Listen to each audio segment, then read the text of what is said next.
안녕하세요. 스포츠24의 조윤경입니다. 손흥민 선수가 한국 축구의 역사를 다시 썼습니다.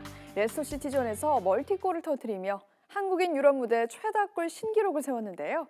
이 경기 빅매치 하이라이트로 감상해 보시죠. 센세이셔널 손흥민의 활약 보시죠. 전반 24분 상황입니다. 측면을 돌파한 손흥민의 날카로운 패스, 해리케인의 마무리, 선제골 합작합니다.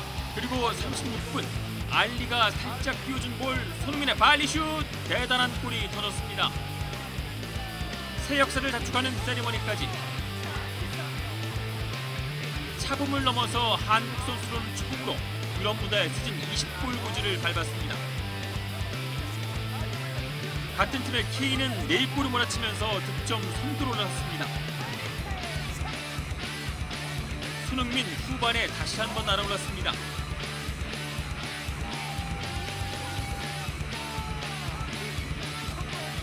수비를 제치고 공간을 만들고 강력한 중거리 슛!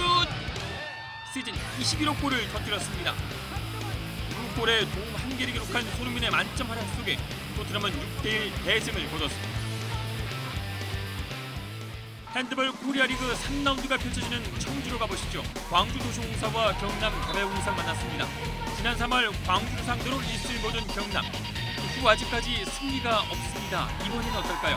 9골씩을 넣으며 공격을 주도하는 원민아와 이우진, 연수진도 5골을 못했습니다. 광주는 김수정이 혼자 10골로 고군분투했지만 패배를 막지 못합니다. 결국 광주를 제물삼아 연패를 끊어내는 경남.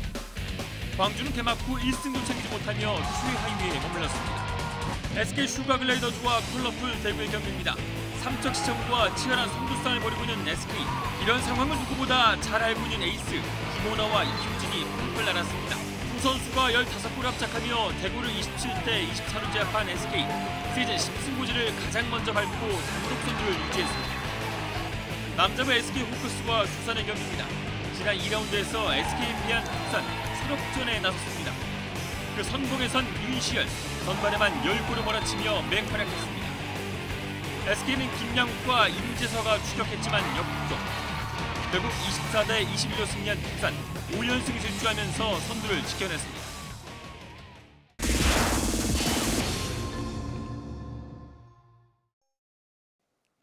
한 주간의 스포츠 이슈를 만나보는 시간, 위클리 픽 순서입니다. 오늘도 YTN 스포츠부의 이경재, 김재영 기자와 함께합니다. 어서 오세요. 네, 안녕하세요. 안녕하세요.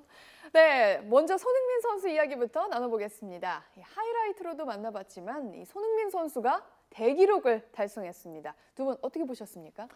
뭐 어떻게 봤겠습니까? 새벽 시간에 입으로는 소리를 지르고 네. 손으로는 기사 쓰느라 아주 바쁘게 보냈는데요.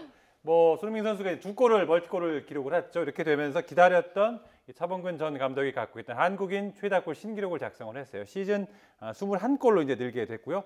뭐 2골 모두 그야말로 작품 같은 골을 이제 만들어냈었는데요. 차범근 감독이 기록을 세운 게 86년이거든요. 그러니까 정확히 31년 만에 한국 축구사를 다시 썼다 이렇게 좀 평가할 수 있을 것 같고요. 네. 개인적으로는 이 골 세레머니가 참 인상적이었어요. 손으로 이제 자신이 20골을 달성했다는 20을 가리키면서 네. 어떤 기쁨의 입맞춤을 카메라를 향해 알렸거든요. 남자라 뭐 저는 뭐 별 감흥은 없었습니다만 여성분들은 아주 심쿵하지 않았을까 하는 설레더라고요. 뭐 생각도 들고요. 뭐 개인적으로는 또 하나 의미를 두고 싶은 게 20골을 돌파했지 않습니까? 이 20골이 특급 공격수의 어떻게 보면 기준선이라고 할 수 있어요. 그런 면에서 이번 어떤 20골 돌파는 차범근 감독의 기록을 깬 것도 있지만 손흥민 선수가 어떤 유럽 무대에서 정말 한국을 대표하는 특급 골잡이로서 성장한 것을 그대로 보여주는 단적인 증거가 아니었나 생각을 해봅니다. 손흥민 선수가 굉장히 친절한 흥미씨예요. 그 20골을 넣고 카메라에서 이제 20골을 가리켰는데 네. 그 손가락을 본인 기준이 아니라 이제 시청자 입장에서 보기 좋게 20을 가리켰거든요. 친절하네요. 네, 친절한 흥미씨입니다. 그리고 제가 뭐 이번 골뿐만 아니라 이제 이번 골 전까지 19골이었었죠. 다 봤습니다. 최근에 한번 쫙 봤는데 네. 멋지지 않은 골이 없더라고요. 굉장히 순도가 높은 골이었고 또 페널티킥이 하나도 없잖아요. 네. 뭐 특급 골잡이 중에 특급 골잡이인 것 같습니다. 네, 순도 100% 네. 골이었죠. 네. 자, 그리고 이 차범근 전 감독의 또 다른 기록에 또 도전하게 됐어요. 어떻게 보십니까? 뭐 유럽 리그에서 한국인 골 기록은 모조리 뭐 갈아치우고 있기 때문에 남은 기록은 차범근 감독이 갖고 있는 뭐 통산골 기록 정도인데요. 차범근 감독은 78년에 독일 분데스리가 진출을 했죠. 11시즌 동안 모두 98골을 기록했는데 네. 기록을 보다 보니까 2골만 더 넣을 걸 뭐 이런 생각이 들고요. 네. 전석이었던 79, 80시즌부터 85, 86시즌까지 7시즌 연속 두 자릿수 득점을 기록했더라고요. 손흥민 선수가 이번에 깨트린 단위 시즌 최다골 기록도 85, 86시즌에 나온 거고요. 손흥민 선수 이번 두 골을 통산 70골을 기록했어요. 차범근 감독의 기록까지 28골이 남았는데 뭐 기록이 깨지는 건 시간 문제일 것 같고요. 나이도 젊고 골 감각도 지금 최고조에 올라 있으니까 이제 뭐 유럽 어느 무대 어느 팀에서라도 손흥민을 벤치에 두는 건 굉장히 힘든 일이다라고 볼 수 있고요. 큰 부상만 없다면 뭐 아주 빠르면 뭐 다음 시즌 좀 무리겠죠? 현실적으로 2018, 2019 시즌이면 충분히 기록 달성이 가능할 것 같습니다. 자, 이제 남은 경기는 단 하나입니다. 손흥민 선수가 계속 이 기세를 이어갈 수 있을까요? 세레머니를 준비하고 있을 것 같아요. 예, 손가락으로 내가 몇 가지 가능할지 준비했을 네. 것 같고 몰아치기에 능하니까요. 뭐 다음 경기도 한두 골 정도 추가하지 않을까 싶습니다. 네. 김지영 기자는 어떻게 예상하시나요? 사실 지난 경기에서 손흥민 선수가 2골을 넣지 않습니까? 근데 첫 번째 이제 그 해리 케인의 선제골을 도왔었는데 제가 볼 때는 그 당시에도 분명 욕심을 냈다면 골을 넣을 수 있는 상황이긴 했었어요. 그쵸. 근데 손흥민 선수가 올 시즌 컵 대회에서는 잉글랜드 무대 이후 처음으로 헤트트릭을 기록을 했습니다. 아직 리그에서는 없거든요. 몰아치기에 능한 만큼 좀 마지막 경기에서 리그 헤트트릭을 한번 기록했으면 하는 희망이 있습니다. 자, 그리고 미국 메이저리그에서도 기분 좋은 소식이 들려왔어요. 이 류현진 선수가 간절히 기다리던 시즌 2승을 챙겼죠. 지난 경기에서 정말 최악의 투구를 했기 때문에 이번 경기에서 만약에 못 던졌으면 다저스 선발진이 많거든요. 선발 투수진에서 탈락할 수 있었던 굉장히 큰 위기였는데 그렇죠. 류현진 선수가 이런 위기에서 굉장히 강해요. 그래서 저는 좀 승리를 할 거라고 예상을 했고요. 마이애미를 상대로 5와 3분의 1이닝 동안 2실점에서 시즌 2승을 달성했습니다.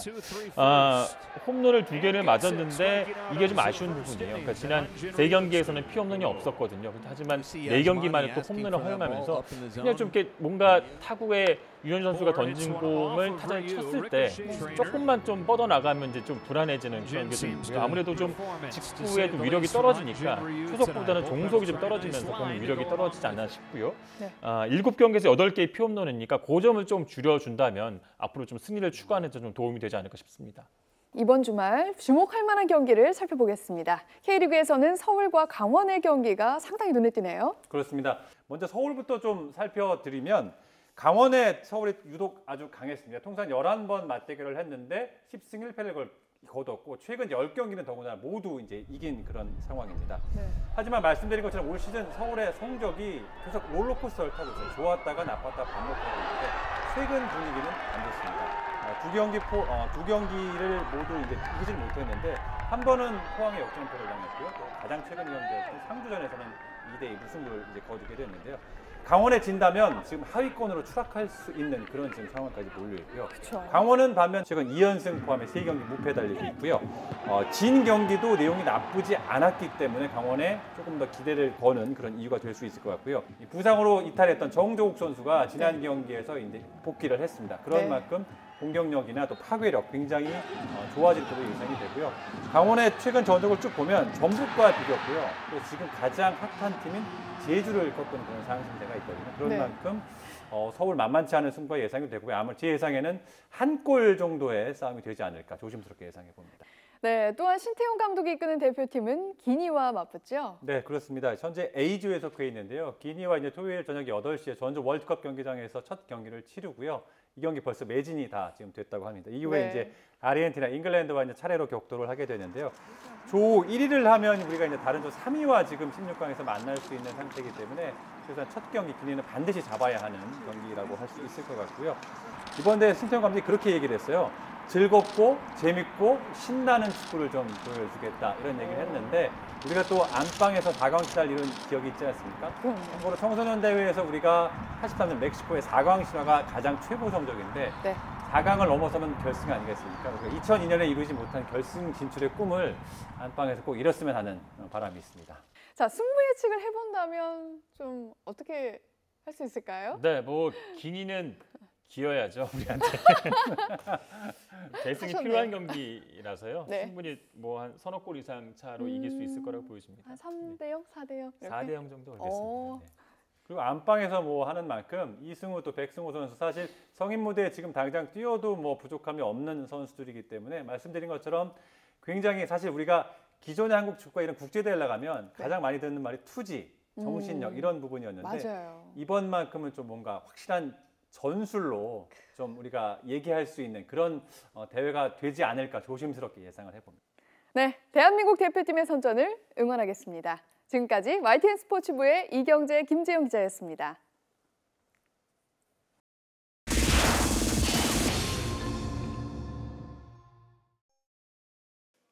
몇 해 전만 해도 아이스하키 변방으로 불렸던 대한민국이 세계 최고 무대인 월드 챔피언십에 진출하며 우리를 깜짝 놀라게 하는데요.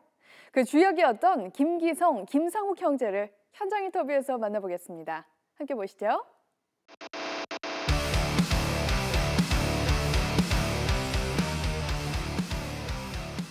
먼저 톱 디비전 진출을 정말 진심으로 축하드립니다. 감사합니다. 일단은 너무 기분이 좋고 흥분되고요. 그리고 또 감회가 너무 새롭습니다. 일단 저희 팀 같은 경우에는 선수들이 많거든요. 기아 선수들이. 그렇기 때문에 저희 수비수 같은 경우들도 키 크고 힘센 선수들이 많기 때문에 그런 선수들하고 운동을 많이 하다 보면서 저희가 좀 더 노하우라든지 저희 경험을 좀 더 많이 쌓은 것 같아요.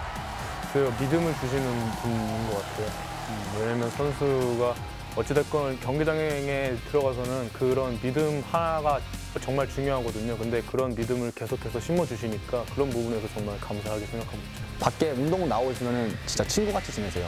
편안하게 지내고 뭐 장난도 치고 이렇게 뭐 서로 막 반말도 하고 막 이렇게 지내시는데 링크장에 들어가면 되게 집중력을 되게 요하세요. 근데 그 부분이 되게 디테일하거든요. 작은 부분이라고 생각할 수 있는데 그런 작은 부분에서 변화가 왔기 때문에 저희가 좀 더 변화가 된 것 같아요. 선수들 진짜 너무 감사해요. 선수들 진짜 열심히 했어요. 이겼어! 올라가요!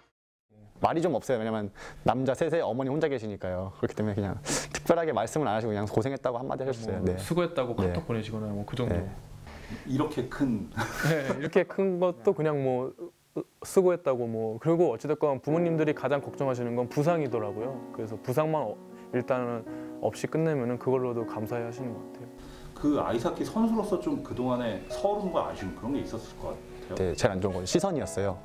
왜냐면 한국 선수가 왔다 그러는데 한국이 아이스하키를 해? 이렇게 물어보더라고요, 저희한테.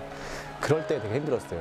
네, 그렇기 때문에 저희가 이걸 실력으로 보여줬다 그렇게 생각하고 있었는데 내년 5월 달에 있을 월드 챔피언십에서 큰 부상 없이 준비를 해서 조금 한국 아이스하키가 좀 더 이렇게 좀 더 사람들한테 관심을 많이 받을 수 있게 그렇게 노력할 거고요. 대한민국이 탑 디비전으로 진출합니다. 여러분 이 순간이 믿어지십니까?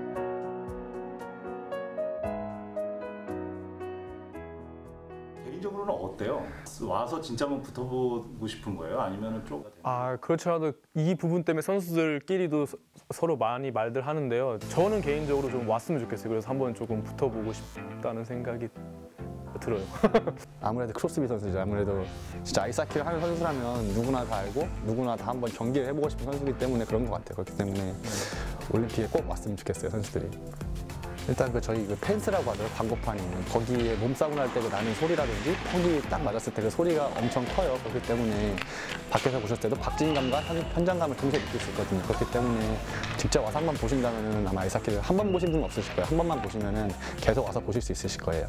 앞으로 많은 응원과 성원 부탁드립니다. 저희는 열심히 최선을 다해서 준비할 테니까요. 감사합니다.